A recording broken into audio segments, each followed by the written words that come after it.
They like the grunting. Little freaks. We're not dressed properly. We're fine. God of War, the embodiment of, you know, that lightsaber meme? I want a God of War! I want a lightsaber! I want to be a middle-aged kind of man grieving over my wife, also having some weird daddy issues as well as having weird parenting issues, and then being really sad about my dead wife. I'm going to cut off your head now. Fair enough.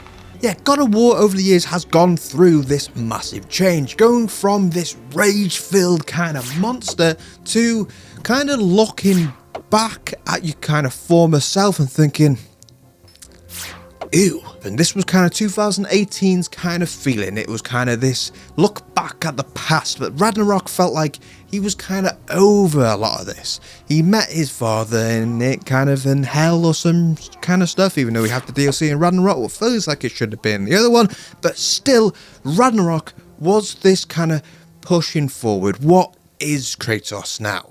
And it turns out he is mostly just sad about because his son is now grown up, he's going to be alone. Standing there, menacingly! And he's now a hero. I still think he should have died, but still, that was Ragnarok. And it was all leading to what it felt to. We even had gameplay playing it as Atreus taking over as the new God of War. Like looking in a mirror! No, it isn't, Gene. Who's Gene? To me, this was the cementing of the gravestone cement, kind of say, for Kratos to bow out. It was time for Kratos to die. My death was greatly exaggerated. I had my tissues ready, but it never happened, weirdly. I always thought it was going to happen, but it never did. With many of the unanswered questions not really involving Kratos anymore. He wasn't a mystery anymore. He was Kratos, the god of war, now the god of hope, just a father, but a hero. But when you think story-wise, mystery-wise, what was he in the world? He was kind of done. It felt like even them predicting his death in-game felt like it was time.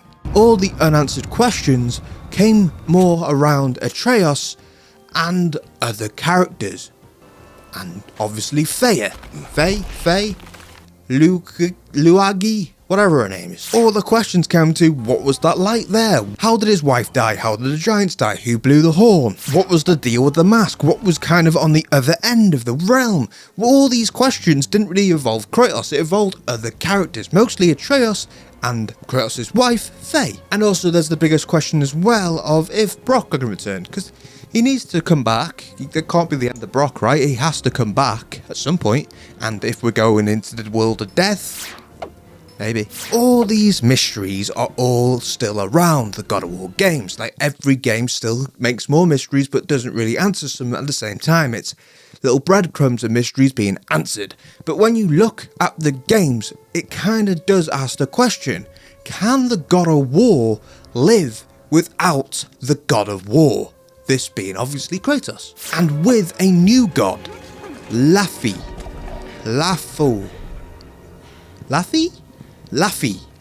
Faye. She's called Faye, I can't call her Laufey. I know God of War Laufey, no, God of War Faye isn't a great name, but Laufey is not. Lauragy. I'm going to call her Faye because I can't say the name.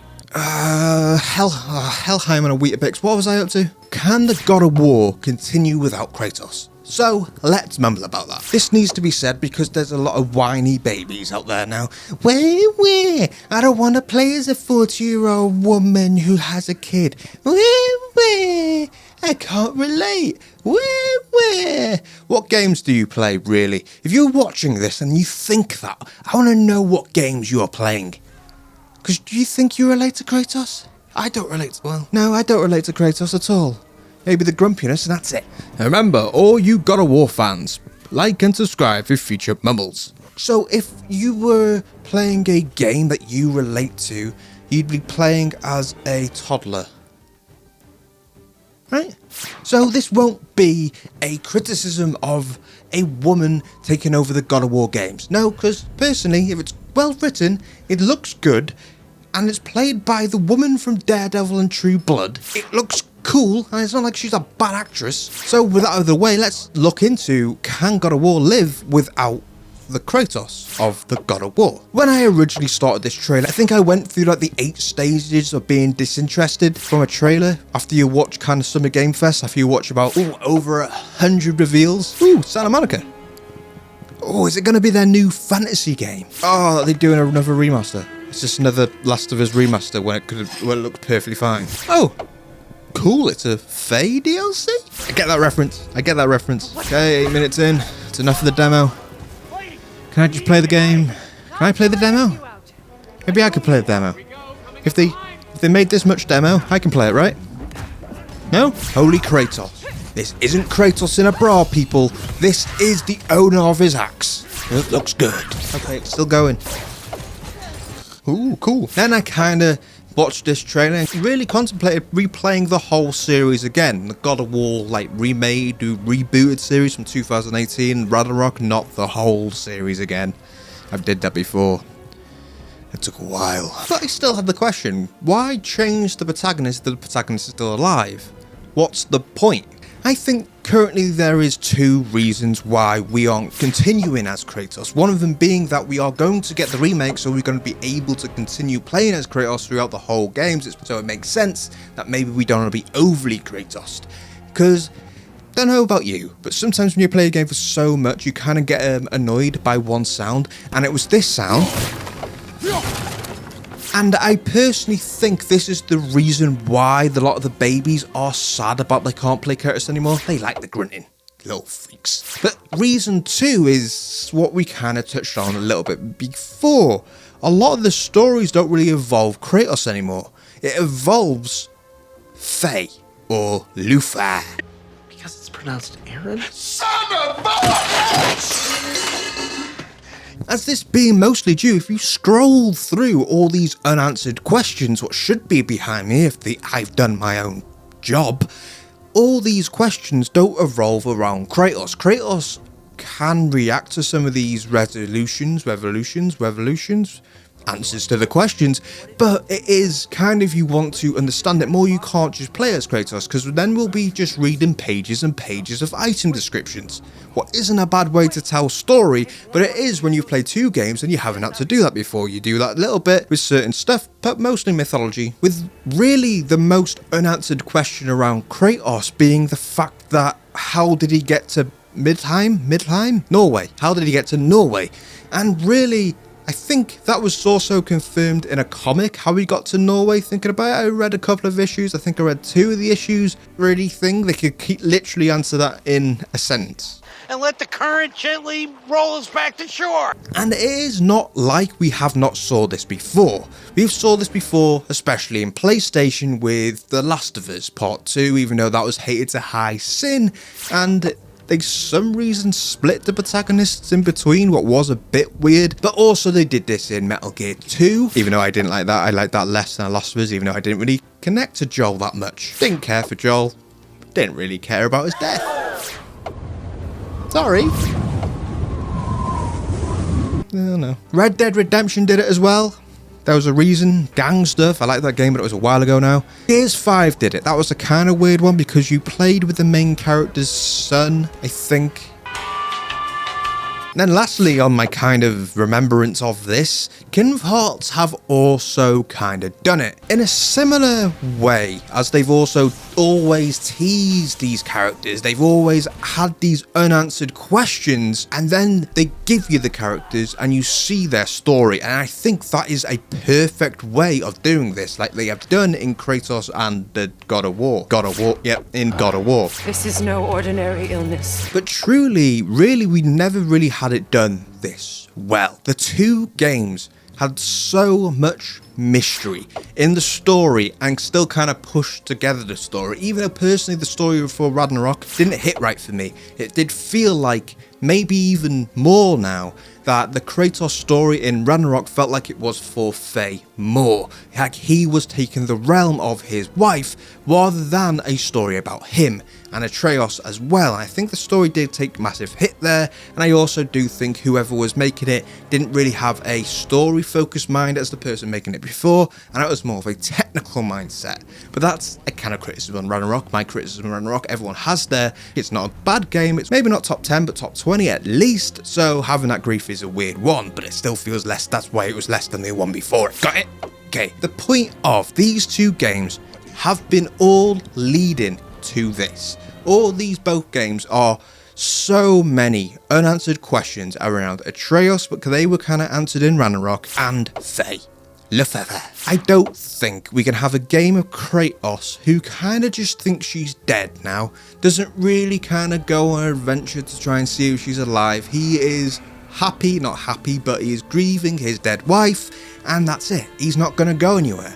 Unless they do a mumbo jumbo thing where she asks him to do something from another world, that's the only way you get Kratos out of bed these days. How about freaking no?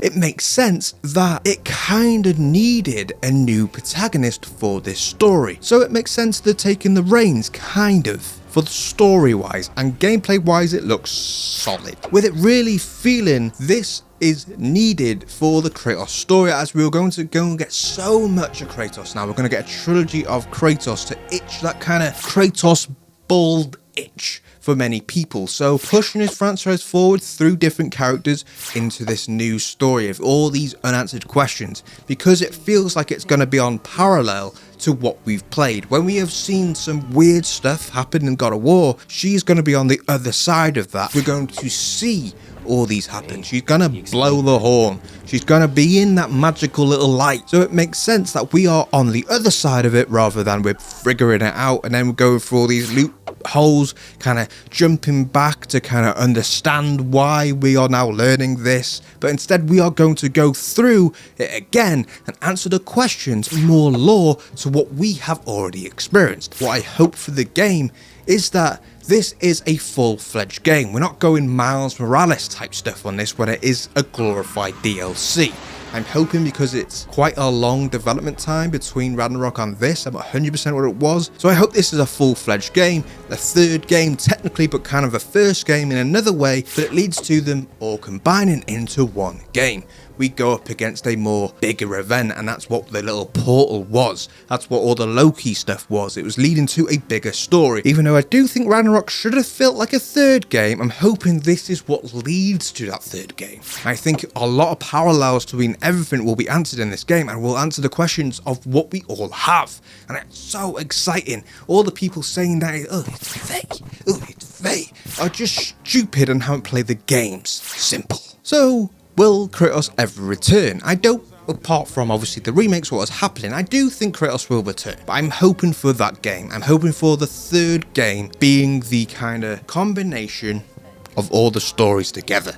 I think that would be the maybe funnest way of doing things. I don't think it'll be all happy families at the end, but if Kratos retires just with his wife alive, I think that would be a good ending. And then Atreus is going out by himself. Maybe he needs help in the future. We get a cameo, we get a DLC, we get something. Personally, to me, it feels like Kratos' story is kind of ended. It's come full circle from him being an absolute arsehole to an absolute hero.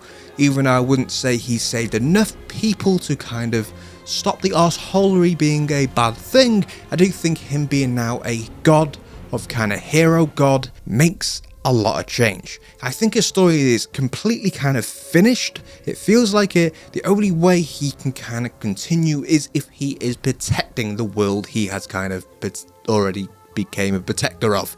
Even though when I do kind of look at this story, my theory is originally that this was going to be Kratos. This whole death thing was originally going to be Kratos dying in the last game, and then the reveal being, wait, he's alive? And the story is going to be completely different, and you were going to be jumping between Kratos and Atreus. But then they've randomly introduced this. Maybe that was it. Maybe they had too many unanswered questions for the games, and I was like, I don't think we can go back to any of these questions, and we need to answer them. So they introduced Faye. You look at God of War, you think Kratos. So you think God of War, you think a God of War. Unless something happens maybe in the game, they can just call it God of War and it just follows Atreus in the future. It can literally be God of War. Somehow Loki, Atreus is a God of War. Maybe that's how they do it. Maybe they somehow make the new protagonist a God of War so they can just call it God of War. That's how Last of Us kind of did it. They kept the name, but they changed the character. More people than most would probably not buy this game because we are not playing as Kratos. So what is the point of using that? Because the branding won't be as strong as it will be because you are taking away the main character. Even though we will have that trilogy now, they know that. They are having this remake at the same time as this, so they are having the remake, kind of pushing this brand forward, releasing other games so you kind of buy both, but other people won't, so it makes no sense. But if they don't pull the trigger and kind of kill Kratos or maybe do something big to make people go, oh, I need to play that continues the story. Atreus' new game. It's there. Go, go, go. It's more gradual. The more gradual kind of way they're doing this, I don't think it will work. Unless something changes down the road, I don't think the God of War franchise can live without Kratos. If it all leads to a kind of ending where you are just wanting to see more Atreus' story, it ends with a kind of mystery around Atreus and what he's going to do. It's not just, well, Atreus is going to go out on a journey to Egypt. There's some gods doing some bad stuff.